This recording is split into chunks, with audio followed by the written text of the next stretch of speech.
Gjendet pas më shumë se një muaj trupi bashkëshortit të ministres italiane u zhyt në liqen dhe nuk u kthye më në sipërfaqe. Luigi Cavallari, bashkëshorti ministres italiane Eugenia Rossella, është gjetur i pajet mëngjesin e 4 gushtit në liqenin Vico në provincën e Viterbos.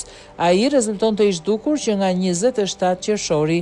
Ngjarja tragjike ndodhi ndërsa Cavallari po lundronte me bark në liqen së bashku me të shoqen. Pasi u hodh në ujë, ai nuk u shfaq më në sipërfaqe, ndërsa ishte vetë ministri ajo që ngriti alarmin për zhdukjen e tij. Dyshimet e para tregojnë se vdekja mund të jetë shkaktuar nga një sëmundje ardhur si pasojë e shokut termik. Kërkimet vazhduan për më shumë se një muaj, por kushtet në liqenin Vico e vështirësuan punën e ekipeve. Dukshmëria e ulët nën ujë dhe shtresat e baltës, llumit dhe algave në fund të liqenit penguan përcaktimin e vendodhjes së trupit.